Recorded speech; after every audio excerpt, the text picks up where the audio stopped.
السلام عليكم، مرحبا بكم معنا في مطبخ الزيتون الاخضر. معكم هند. الوصفات ديال هذا الاسبوع كيتعلقوا بالبرجر.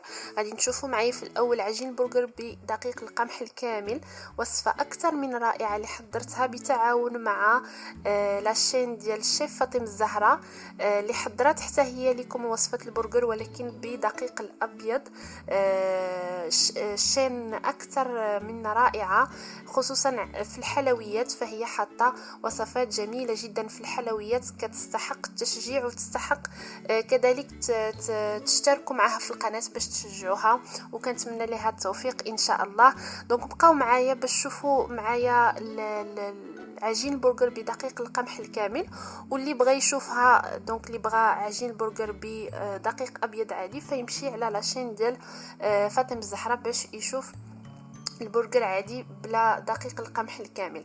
دونك وصفه كما قلت لكم اكثر من رائعه، كيجي البرجر بحال القطن من الداخل، ما تقولش راه مصوب بدقيق القمح الكامل. دونك الوصفه غادي توجدوها دائما باسفل الفيديو. بالنسبه للمقادير انا غنعطيهم لكم وانا كنشرح لكم الطريقه في الفيديو. دونك بقاو معايا باش تشوفوا الطريقه ديال هاد عجين البرجر.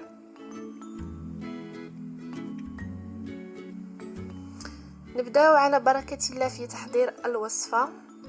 دونك غادي ناخذوا العجان. بالنسبه لي انا خديت العجان هو اللي خدمت فيه العجينه ديال هذا البرجر، ممكن تخدموها بيديكم. دونك اول حاجه غادي نسرعوا من فعاليه الخميره. كيفاش غادي نصوبوا نسرعوا من فعاليه الخميره؟ دونك تناخذوا خميره ديال الخبز، غادي نضيفوا معها السكر. حنا تنعرفوا السكر والخميره بوحدهم راه تيخلي ديك الخميره تذوب دغيا دونك تتفاعل دغيا، يعني كتخمر لكم الخبز دغيا.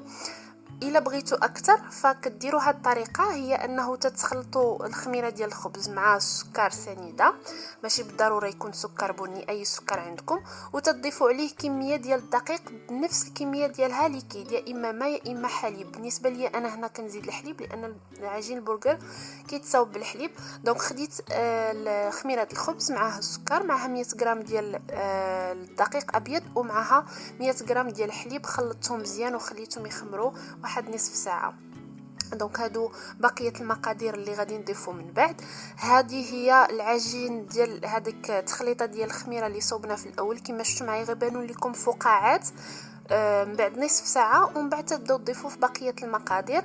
دونك بقيه المقادير عندنا دقيق القمح الكامل كما شفتوا معايا، و50 غرام اللي بقات ليا من هذاك الدقيق الابيض لانه 100 غرام درتها مع الخليط الاول ديال الخميره الخبز.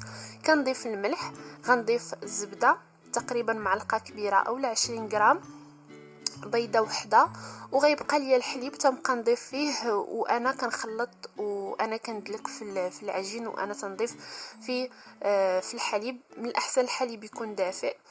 بالنسبه لدقيق القمح فمن الاحسن يكون داك القمح اللي منيل. هو انا كنخدم دائما بداك الدقيق اللي وريته لكم من قبل، ولكن ضفت عليه هنا حيت هذاك اللي تنخدم به ما تكونش فيه النخاله، فهنا ضفت واحد شويه ديال النخاله باش بغيتها تبان ليا اكثر في الخبز ديال البرجر. دونك تنبقاو نعجنوا في هذيك العجينه وحنا تنضيفوا في الحليب. كما شفتوا معايا العجينه تحصلوا عليها بحال هكا، خاصها تكون ملتصقه خفيفه. غادي نغطيوها وغنخليوها تخمر لمده ساعه ونصف على الاقل. بالنسبه للخميره ديال هاد العجين كندخلهم دائما الفران، فالفرن كنكون سخنته من قبل وكنطفي عليه وكندخل ليه العجينه ديالي هكا باش ما ياخذ ليش الوقت كتير، خصوصا دابا مع وقت الشتاء والبرد فصعيب العجينه تخمر لكم دغيا.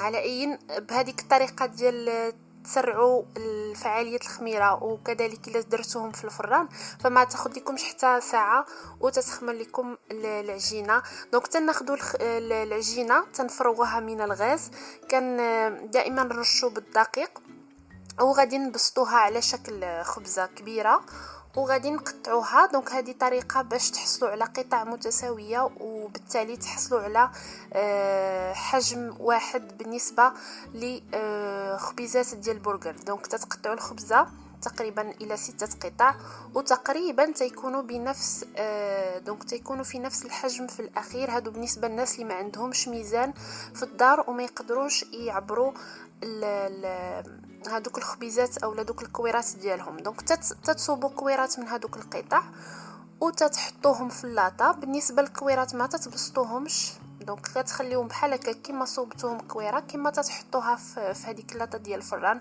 تدهنوهم باصفر البيض، كتزينوا بحبوب السمسم وكذلك او الحبوب الخشخاش او لا حبوب البافو، وتتخليهم يخمروا مره ثانيه حتى كيضاعف الحجم ديالهم، ومن بعد تدخلهم الفران يكون ساخن على درجه حراره 180. مهم حتى تشوفوهم تحمروا وتضاعف كذلك اكثر الحجم ديالهم في الفران. دونك هادو هما خبيزات ديالنا ديال البرجر بدقيق القمح الكامل. بالنسبه للكميه غتعطيكم 8 ديال الحبات، هاد الكميه اللي عطيت لكم، وواحد الحبه وحده ديال البرجر صغيره كما كتشوفوا معايا هي اللي غنحلها لكم دابا. بغيتوا اكثر فغادي نضاعفوا المقادير. بالنسبه لي انا عبرتهم، فكل برجر كان عندي في كل خبيزه كانت فيها 100 غرام.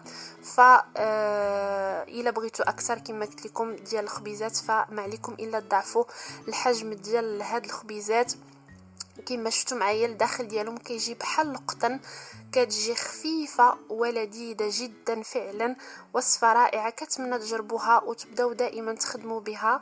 بالنسبه للبرجر الخبيزات البرجر خصوصا تنوجدوهم بزاف الا كانوا عندنا الوليدات في الدار. فهذه هي الوصفه ديال الخبيزات ديال البرجر. غادي نشوفوا معايا التتمه كذلك هذا الاسبوع. غادي يكون الحشوه ديال هذا البرجر. دونك هذه هي الوصفه. ما تنساوش ديروا لايك وبارطاجي مع اصدقاء ديالكم، وتلتحقوا بنا على صفحتنا على الفيسبوك كذلك على الانستغرام. هذا كذا تيقول لكم شكرا لكم على المشاهده، وكيشكر حتى هذوك الاطفال اللي تيتفرجوا مع ماماتهم على فيديوهات قناه مطبخ الزيتون الاخضر. تلاقاو في الوصفه الثانيه ان شاء الله. السلام عليكم.